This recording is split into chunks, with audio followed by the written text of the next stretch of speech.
GOAT in the professional wrestling world has announced his retirement. We had a failed cash in. The bloodline is running rampant. Money in the Bank 2024 took place on Saturday, July 6, 2024, in the home of the Toronto Raptors in Toronto, Ontario, Canada. And it was an absolute banger of a show with, dare I say, some questionable booking decisions. And we're going to start with the men's Money in the Bank ladder match because I think it was the most questionable booking decision of the night. Of course, the match featured Jey Uso, Andrade, Carmelo Hayes, L.A. Knight. Yeah. Master Chad Gable, and of course the Scottish Warrior Drew McIntyre. Now these guys really did go all out. It started with Jey Uso's entrance, which may be one of the most over entrances in the history of WWE, and then it's saying a lot as that old place with the fireflies going and the yeeting and all that. It was a very back and forth, entertaining affair to start. A lot of brawling. There was a sweet spot with Carmelo Hayes where he did a backwards neck breaker. L.A. Knight gave Chad Gable a neck breaker onto a ladder. Chad Gable was German suplexing ladders. It was a lot of fun and entertainment. There was a moment where Chad Gable had the Money in the Bank briefcase and he was hanging above the ceiling. That's when I thought the Wyatt family six would interfere. They would not. There was a moment where L.A. Knight, I thought, was going to win the briefcase, and Logan Paul was going to come down. He did not. Chad Gable again ended up taking him out, doing a suplex to LA Knight over the barricade.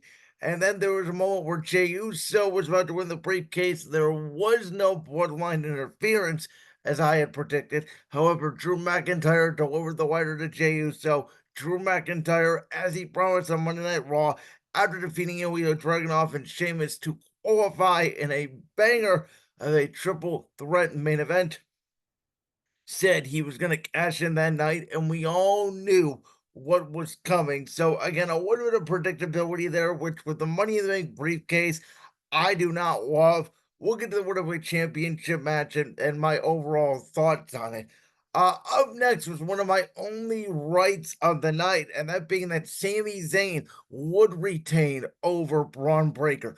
There was a lot of thought here that Braun Breaker would win the Intercontinental Championship, that he would run through Sami Zayn.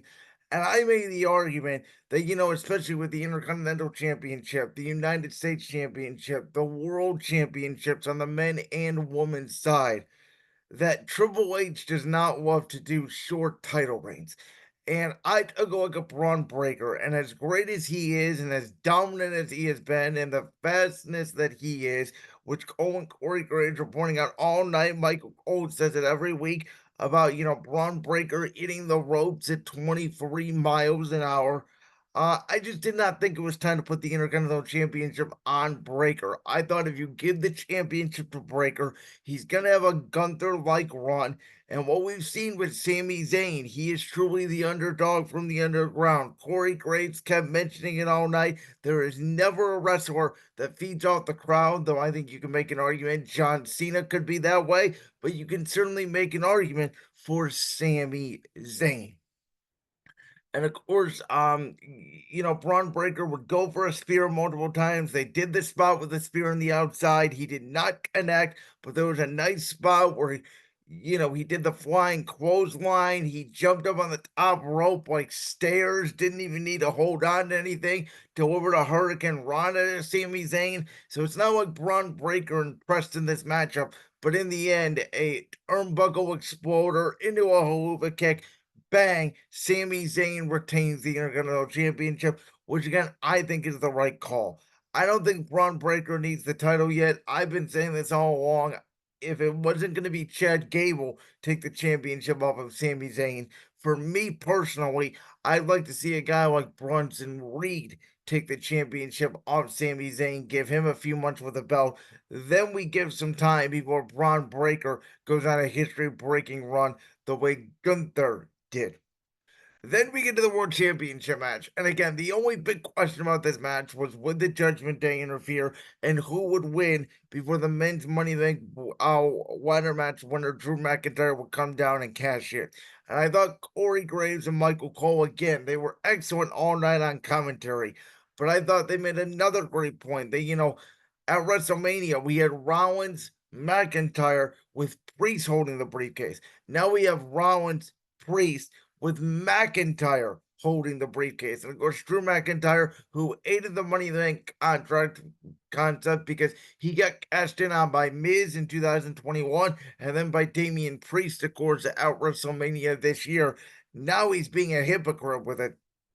But I also thought they made a great point on commentary where Rollins and Priest, they had wrestled multiple times during the past year. They know each other's stuff. They're trying to get this match over with. They're trying to get out of Dodge before Drew McIntyre comes. So they were just throwing haymakers. Southern Evan choke slam, flatliners, curb stomps, buckle bombs. Very quickly in this matchup, it was a very entertaining match. Now, the ending sequence sort of happened when Seth Rollins did his added suplex into the Falcon Arrow, and it was unknown if Damian Priest was supposed to kick out or if Drew McIntyre's music was supposed to hit. From what Triple H said at the post press conference, it did sound like Damian Priest was supposed to kick out. It was a weird spot where the referee went 1, 2, and then sort of stopped his count.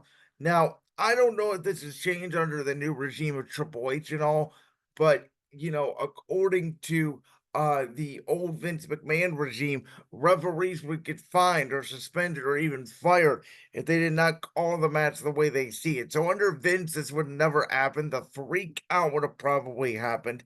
But as it happened again, somebody screwed up. It sounded like Damian Priest was supposed to kick out, though I thought at first it could have been a production error on WWE's part. They were having audio and technical issues during the kickoff show last night and a little bit during the broadcast when wrestlers would go over the announce table. Cole and Corey Graves could not hear each other at times.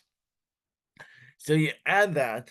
But McIntyre comes down, makes it a triple threat, and then obviously Phil Brooks appears. And then Michael Cole was going, holy yes, holy shit, it's CM Punk. Punk is here, Punk is here, Punk is here. Punk was obviously brutalizing McIntyre, beat the hell out of him with a steel chair, choked his ass with a goddamn cord. And then as McIntyre got back in the ring, Punk blasted him with the World Heavyweight Championship, with Seth Rollins already taken out due to a Claymore up by McIntyre, allowing for Damian Priest to hit the South of Evan chokeslam on McIntyre the same way he did at WrestleMania, the same way he did at Clash of the Castle. Damian Priest will now face the Ring General, which is where I believe he will lose the World Heavyweight Championship in my hometown of Cleveland, which, in case you missed it, I will be there. The Friday Night SmackDown before SummerSlam and SummerSlam, First Energy Stadium, Cleveland, Ohio. And now, to me, it looks like we're not just going to get CM Punk against Drew McIntyre. We are going to get CM Punk versus Drew McIntyre versus Seth freaking Rollins in a triple threat match that a non-title personal feud triple threat match. When has that ever come to fruition? It's been a long time, where they're not a part of a group and they break up. It's just three people that absolutely hate each other, that this build has been going on for months because Seth Rollins is, of course, involved in this build as well because Rollins was the world champion. Rollins was supposed to face Punk at WrestleMania. We know how the story goes. So, very interesting there. And before we get to the women's Money in the Bank ladder match, I'd like to make a quick note that at the end of this recap is where I will talk about, of course, the retirement of the one, the only John Cena. But I want to get through all the matches first. So let's move to the women's Money in the Bank ladder match, which, again, I keep saying it, how great Michael Cole and Corey Graves were on commentary on Saturday night. Lyra Valkyria, Chelsea Green, Naomi,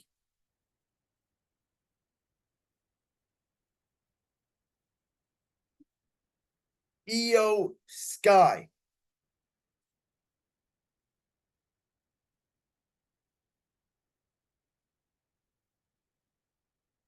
Zoe Stark, and of course, Miss Money in the Bank, Tiffany Stratton. Sorry, I drew a blank there. I had to think of all 6 competitors in the women's Money in the Bank ladder match really quickly off the top of my head. But regardless, all 6 of those women came out there. They tore the roof down. Zoe Stark did an incredible sort of moonsault off the ladder where she hit her head on the ladder. Io Sky did this incredible Falcon Arrow like maneuver to Lyra, where she basically took her out. Lyra Valkyria took a backdrop on a ladder, which was incredible. This all led to the moment where Chelsea Green, who started this matchup trying to jump for the Money in the Bank briefcase, which again I thought was a nice touch. We learned that Chelsea Green on the kickoff show is afraid of heights. She even tried to use the ladder to knock the briefcase down. Again, I thought that was a nice little touch.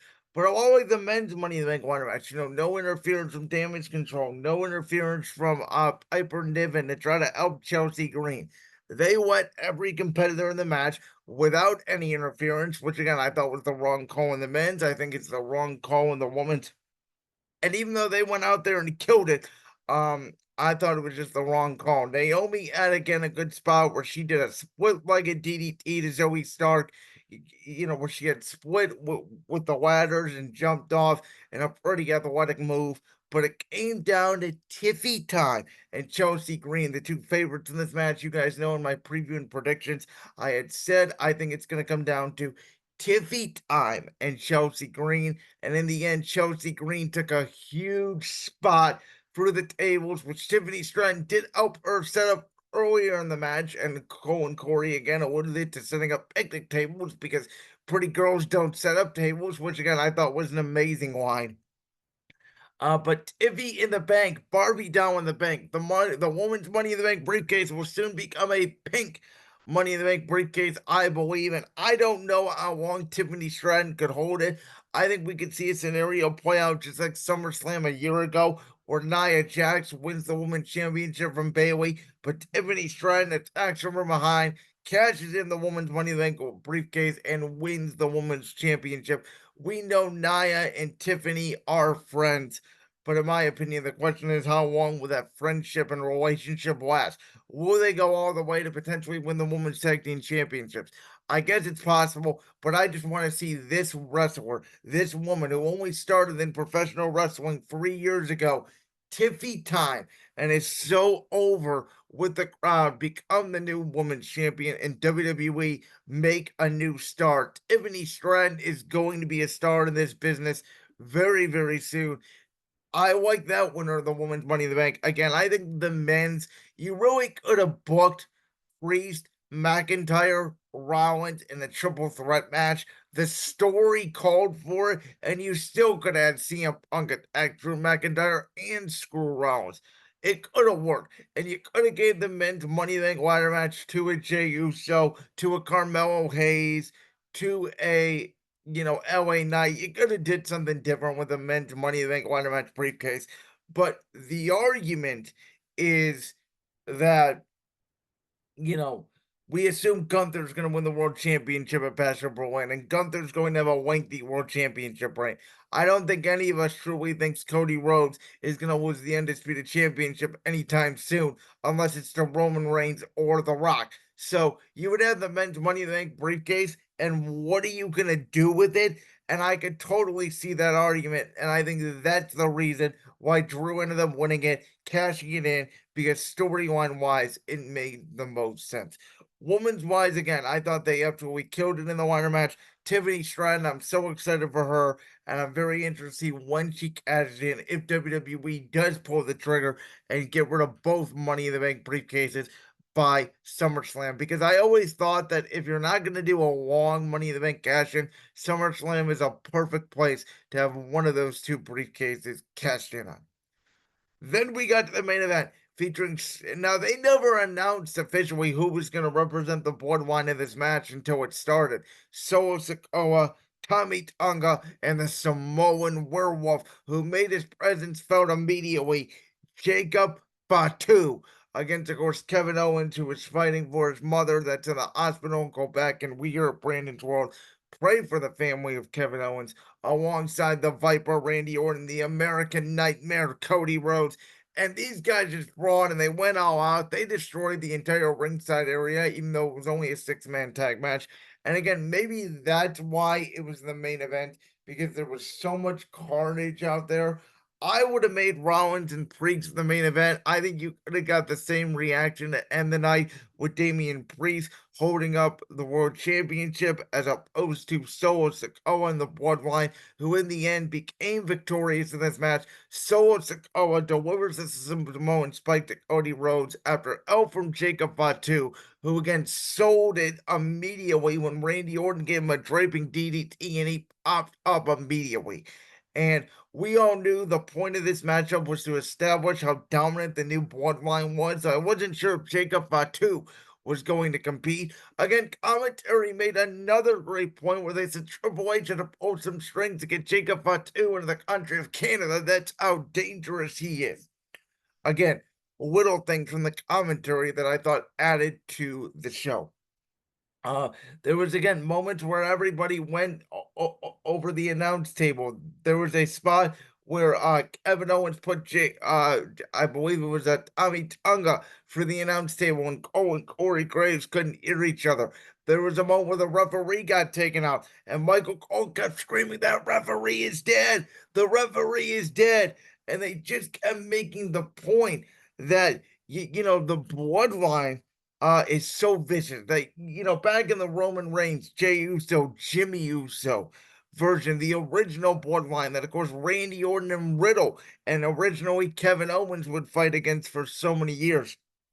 And that they were ruthless, they were malice, but they had, limits to how far they would go. This group does not have a limit to how far they could go at all. And the fact that Paul Heyman was warning people about the Tonga brothers and about Jacob Fatu is a warning. And again, Corey Graves made another great line when he said that even Paul Heyman, which in ECW, it seemed like he had to have a criminal record to work in that promotion.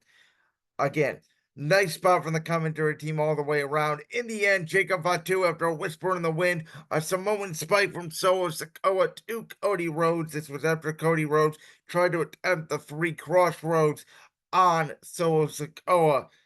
Solo pins Cody. The night ends with the Bloodline standing tall, and we know there are only a handful of people that have knocked off the American Nightmare since he returned to WWE over 2 years ago. One of those people is Roman Reigns. One of those people is Brock Lesnar. One of those people is Drew McIntyre. And now I believe the fourth, unless I'm missing somebody, is Solo Sikoa. And we know the main event of SummerSlam will now feature the American Nightmare defending his Undisputed Championship against the new, and I'm using air quotes here, the new Tribal Chief. And in my opinion, I cannot wait to be in the crowd at Cleveland Brown Stadium for the biggest return of the century, as the internet has been putting it, the Tribal Chief, the head of the table, Roman Reigns, alongside his wise man, Paul Heyman.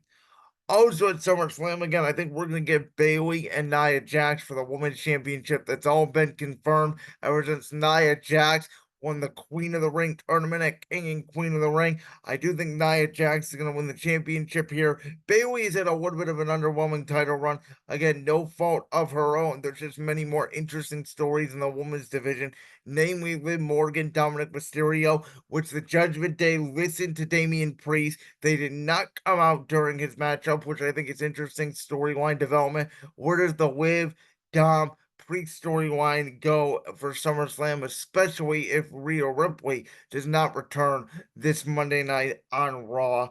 So we're going to get that matchup. We're going to get the United States Championship match between LA Knight, and Logan Paul, where LA Knight will finally become a champion in WWE after it's been over a year of him trying to get the Money in the Bank briefcase to him winning the Slim Jim Battle Royal. There has never been a more popular wrestler at this time last year than LA Knight. So we will see there. Of course, we're also going to get King of the Ring, Gunther versus Damian Priest for the World Heavyweight Championship. And as I mentioned, Punk, McIntyre, Rollins. The card is looking really good right now. McIntyre even went chaotic, um, you know, at the end of the night, attacking Adam Pearce during the post-show press conference. And we'll see where the repercussions come from that. At the time of this recording, I'm recording on Sunday before the Monday Night Raw on Monday. So bear with me if there were any official matches announced on Raw as you're listening to this on a Tuesday. Again, overall, I had a really fun experience, watching Money in the Bank. I think it was one of the best premium live events of the year. An A minus to an A rating. My only disappointment was I thought the men's Money in the Bank cash-in was too predictable, and I wanted more interference, specifically in the men's Money in the Bank ladder match. I thought it was a missed opportunity to not have Logan Paul prevent LA Knight from winning it, to add the Wyatt Six, prevent Chad Gable from winning it, to have CM Punk prevent Drew McIntyre from winning it, which I think would have opened more doors for the men's Money in the Bank. But again, when Gunther and Cody Rhodes are going to hold those world championships to WrestleMania or even past WrestleMania, how are you going to have a cash in? So this may have been the best way to do it, honestly. And now, I want to talk about the GOAT, of course, retired, announced his retirement, whatever you may have you, at Money in the Bank, the 16th time world champion, who will be going for championship number 17 between January and December 2025 when he comes back for one last run, John Cena.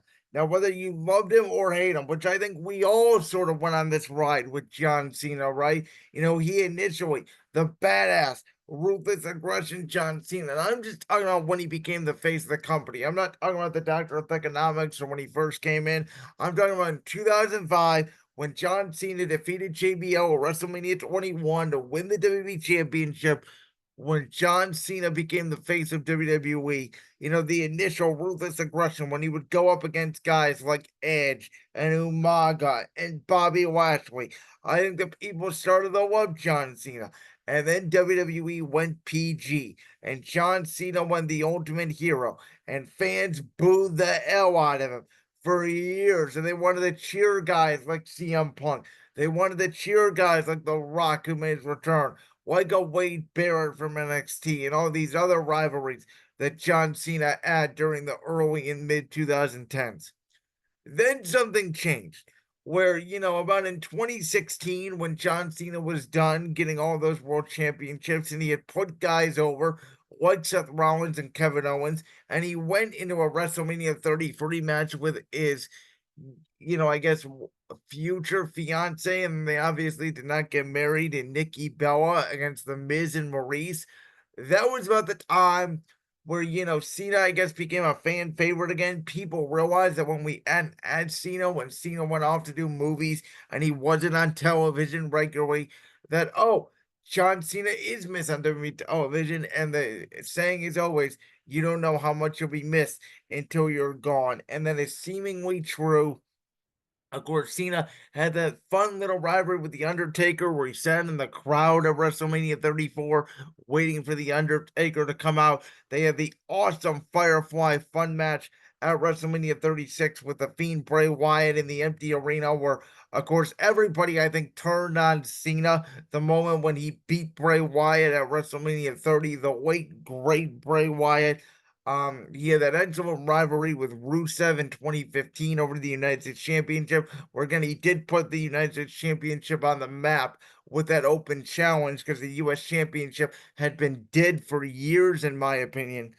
Um, but and then you take a look at again, like 2021, he had the short feud with Roman Reigns. He's been essentially feuding with the Bloodline, for the last 3 years on and off, like everybody else has done in WWE. So I'm excited to see John Cena's last run, man. I think when you talk about Cena and all his contributions to the business, him being the ultimate good guy for 15 years, never turning heel, never turning stale among the entire fan base, which is incredible. Again, the Cena sucks, let's go Cena chants were just constant for 15 years. And as Cena had always said, WWE crowds have always brought their energy. Toronto was obviously always a special place to Cena. I'll never forget the Edge Cena TLC match at Unforgiven '06 in the same arena Money in the Bank was in. So it made sense that Cena wanted to announce his plan there.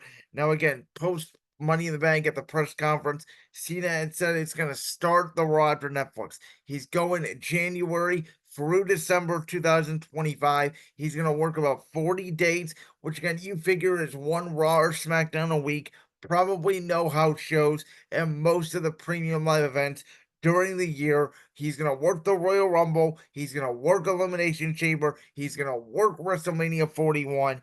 And my dream WrestleMania 41 match for John Cena will be him chasing World Championship number 17. Now, again, how do you do that?